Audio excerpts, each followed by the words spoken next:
A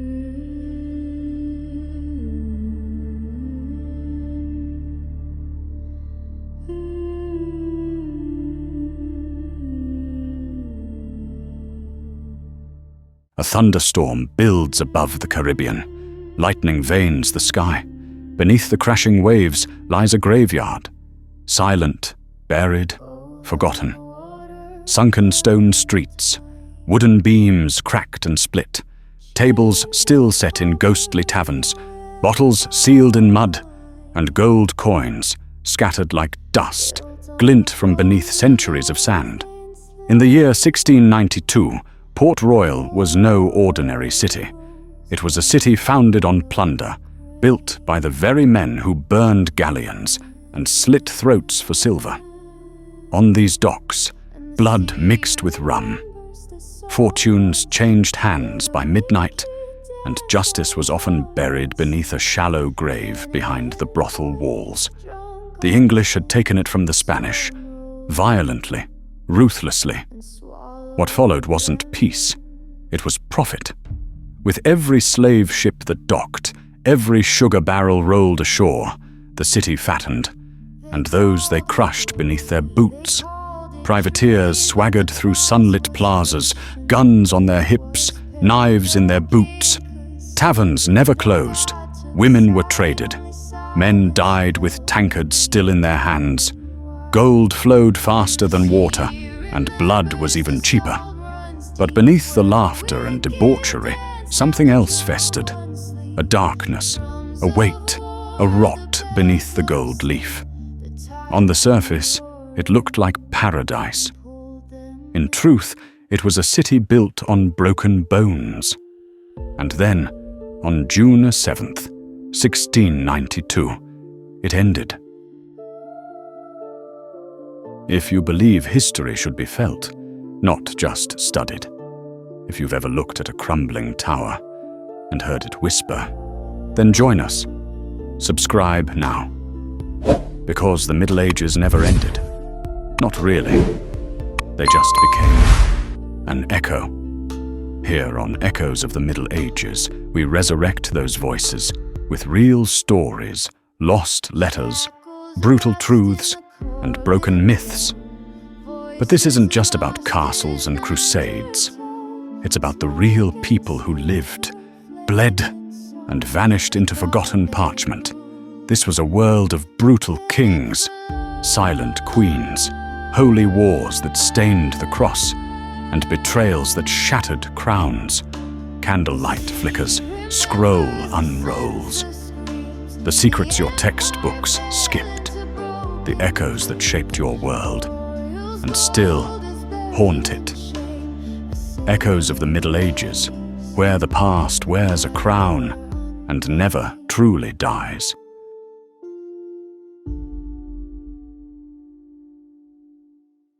The earth cracked beneath the city's feet. Buildings tore in half.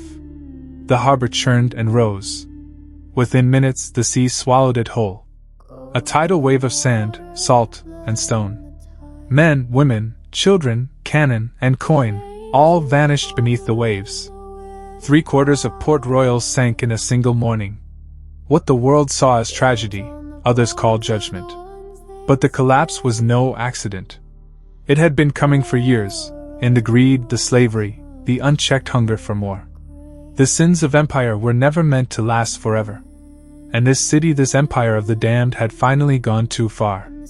Before the gold, before the guns, before the sea rose to erase it, the land that would become Port Royal was quiet, forgotten by maps and monarchs alike.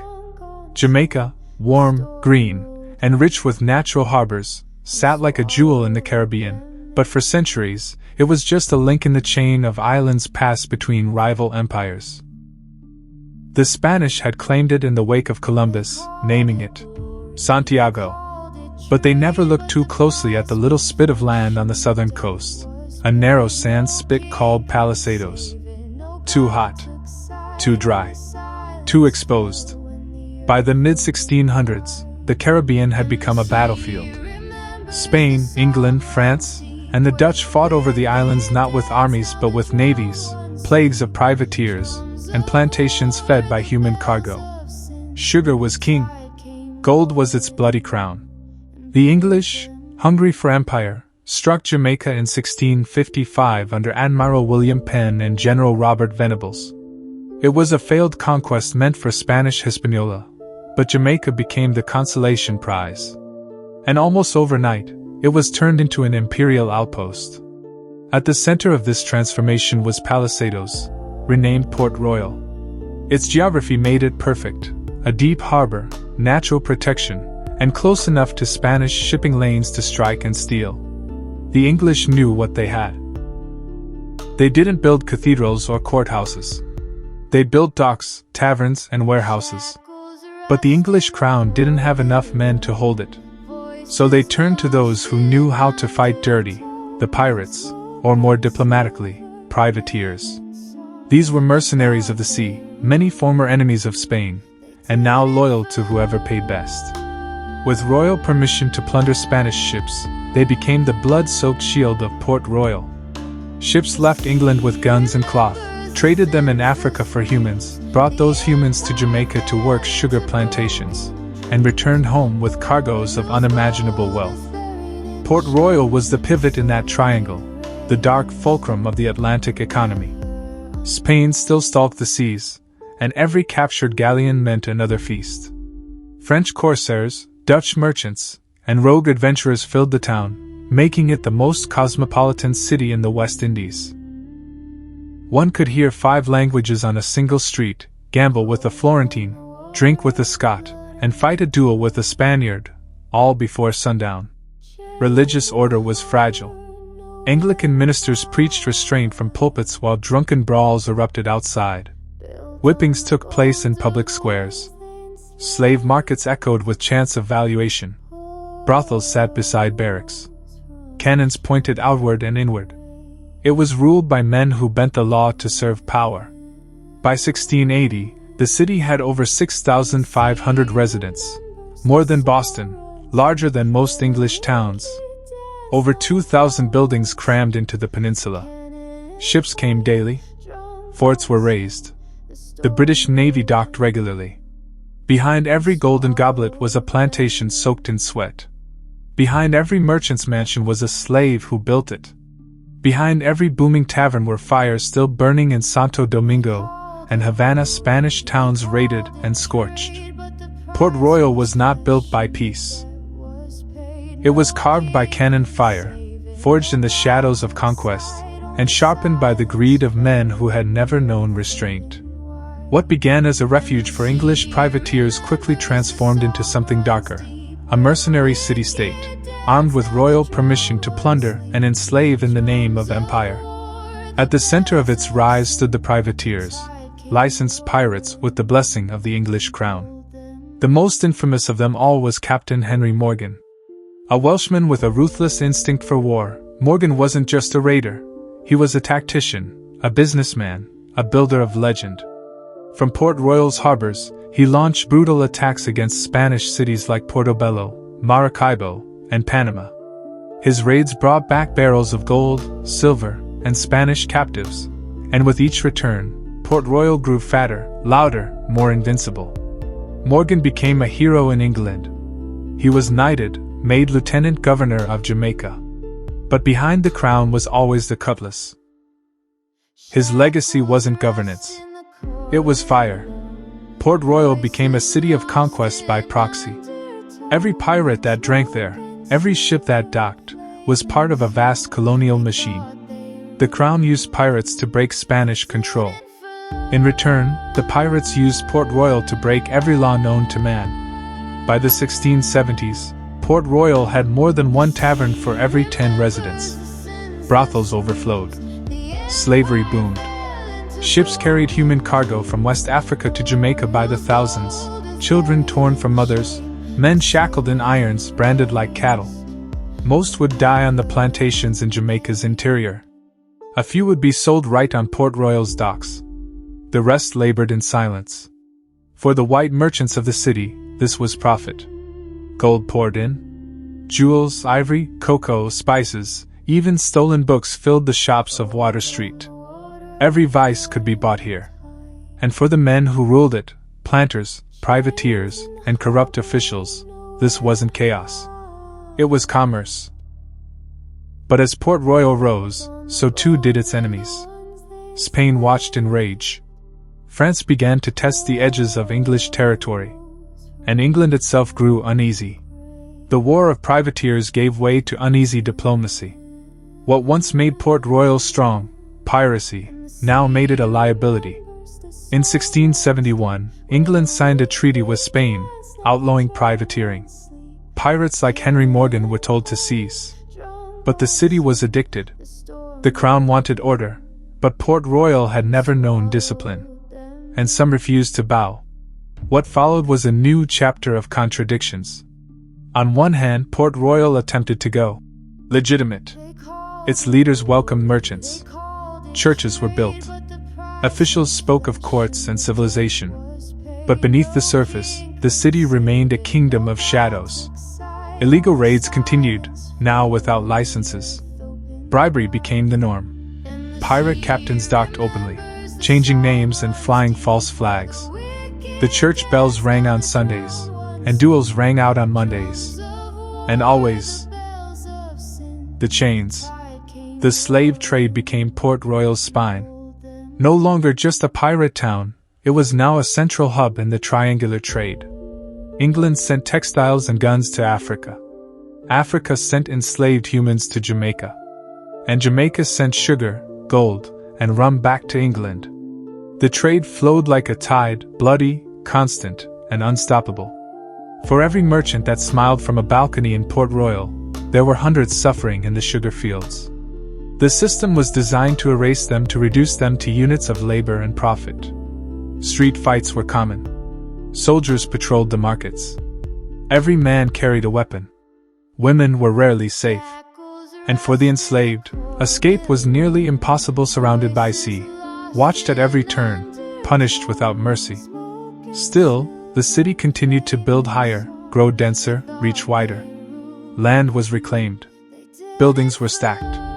The harbor choked with ships. Money flowed like liquor. The wealth was unsustainable, but no one dared stop. By the early 1690s, Port Royal was the richest per capita city in the New World. But it was also rotting from within. Cracks appeared not just in its walls, but in its soul. The British government considered moving the colonial capital elsewhere. Religious reformers denounced it as a second Sodom. Rumors of judgment echoed in church pews and drunken songs alike. The morning of June 7, 1692 was ordinary. Bright skies. Calm seas. Port Royal buzzed with the usual noise. Merchants yelling prices, slaves dragging barrels, sailors laughing as they spilled rum into the dust. Ships creaked in the harbor. In the brothels, the night had barely ended. On Water Street, the air reeked of salt, sugar, and sweat. 2. What struck Port Royal wasn't just an earthquake. It was a liquefaction disaster. The sandy spit the city was built on had no solid foundation. When the tremors hit, the earth turned soft, like quicksand. Buildings collapsed inward. People were swallowed whole, screaming as they sank into the ground or were swept into the churning harbor. At Fort James, cannons rolled off the edge as the walls crumbled. Ships were flung inland, smashing into homes. Entire wharves snapped like toothpicks. A tsunami followed, crushing anything still above water. The sea, so long the city's ally, now turned predator. One man described being swallowed by the earth and spit back up, landing on a floating coffin. Another watched his entire family vanish in a single breath. In total, over 2,000 people died within minutes. More would follow in the days after, from wounds, thirst, or disease. The city had lost 3/4 of its land. Port Royal was gone. Some said it was an accident, a geological tragedy, the result of bad planning on unstable ground. But others believed it was punishment. Preachers had warned of this for years. They called the city a New Babylon, a den of thieves and traffickers, a place where sin wore a crown and hell waited just offshore. And yet, the collapse was more than a spiritual reckoning. It was also the crumbling of empire. The pirates, once the guardians of English ambition, were either dead or scattered. Henry Morgan, now old, sick, and fading, watched the city he built get buried by the very sea he once ruled. He died the same year, as if Port Royal's curse had claimed its king. The slave markets? Destroyed. The gold? Lost beneath the sea. The docks? Useless. Ships now had nowhere to land. And with no port, Jamaica lost its grip. Trade moved. Power shifted. The great pirate capital had become a watery tomb. Some survivors tried to rebuild. Tents went up. Ships delivered aid. British officials called for a new foundation. But the city would never return to its former glory. The earth had spoken. So had the sea. And everyone knew Port Royal had gone too far. Divers swam through sunken taverns. Soldiers' looted bodies washed ashore. Treasure hunters tried, and failed, to recover the lost gold. All they found were bones, rum bottles, shattered swords, and the occasional Spanish coin glittering in the dark. The city that once feasted on blood and silver had become a ghost, humming quietly beneath the Caribbean waves. The sun rose over a wounded coast.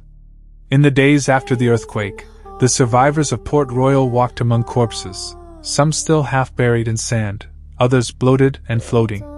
Skeletons of homes jutted out from what had once been streets. The air stank of salt, blood, and burning rum. The city that once laughed at kings and spit on saints had been reduced to a ruin. England responded quickly, but not with mourning, with strategy.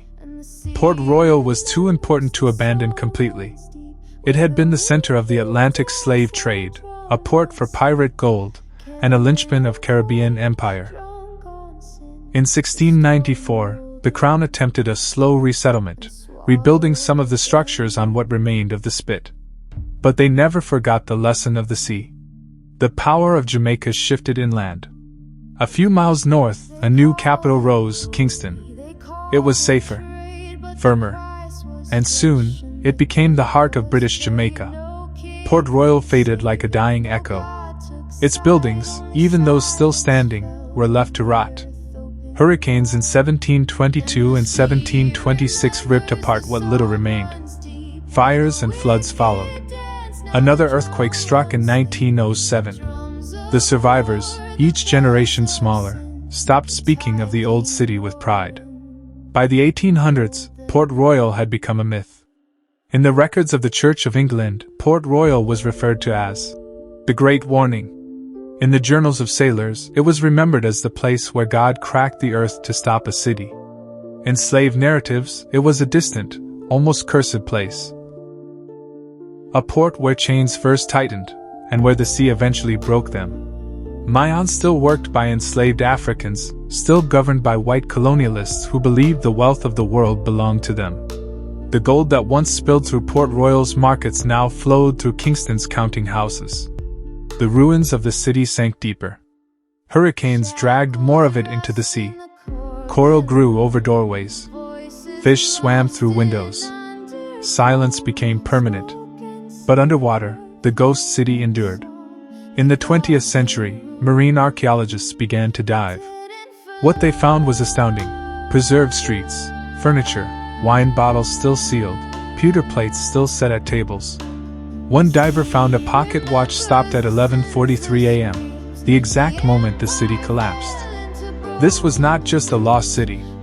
It was a time capsule of colonialism, perfectly preserved by tragedy. Museums would one day hold its artifacts. Books would retell its sins. But most visitors never came. Port Royal remained quiet, almost shamed, a city the world had once devoured, and then buried in guilt. And yet, it was never entirely gone. A small fishing village survived near the ruins. Locals lived on the edge of memory, walking daily over sand that had swallowed generations. Tourists arrived in trickles, peering at half-submerged stones and shattered wharves. Divers filmed cathedrals now full of coral. But the glory never returned. Port Royal had been not just destroyed, but transformed. From capital, to cautionary tale. And still, in quiet corners of the Caribbean, the story is told. The world did not mourn Port Royal. There were no monuments for the drowned. No psalms for the slaves lost in chains beneath the tide. No silence held for the women who vanished into the mud, the children crushed beneath stone, the merchants whose gold now rusted in the dark. Only a few lines in newspapers. A prayer in a church. Then silence. Empires do not grieve. They replace. And so Jamaica moved inland. Kingston rose. Ships changed routes. Fortunes were rebuilt. The sins of Port Royal were left behind, buried under silt, salt, and willful forgetfulness. But the sea does not forget. Not just a pirate city. Not just a Caribbean port. It was a machine, a brutal, beautiful, blood-fed machine where men sold other men, where gold was traded for lives, where freedom ended the moment you set foot on its docks. It was a city where power wore no mask, where violence was law, where every coin had a chain behind it. And when it fell, it wasn't just a disaster. It was a reckoning. Not by sword, not by war, but by the land itself cracking under the weight of injustice. The message was not subtle. The earth swallowed the city whole. Today, the ruins remain. Sunken walls, broken chalices, shackles, bottles, bones. Divers descend like ghosts, brushing centuries off pewter plates and slave collars. Tourists come, smile for photos, and leave. But the real weight of Port Royal isn't in the ruins. It's in the echo. Because Port Royal is not unique. It's a reflection. Every time a society is built on forced labor, it becomes a ticking clock. Every time luxury feeds on pain, the ground loosens beneath it. Every time the rich grow fat off the backs of the unseen, something cracks, whether in the soil or in the soul. Port Royal matters because it happened. Because it was allowed to happen. Because it was praised as success. Until it wasn't. And if we don't remember that, we will build it again. Different name, different coast, same chains, same collapse. So let this city rot beneath the water. Let its gold stay buried. Let its name sting like salt in the mouth. But never let it be forgotten. Some cities are mourned. Port Royal was buried alive. And it stayed that way because it was meant to. The echoes you heard today came from a time that was never truly silent. And if you listened closely, you felt it. The breath of kings, the grief of queens, the weight of truth buried beneath stone. So don't walk away just yet. Subscribe to Echoes of the Middle Ages and let the past keep speaking. Because what was left behind was never meant to be forgotten. History never dies. It just becomes an echo.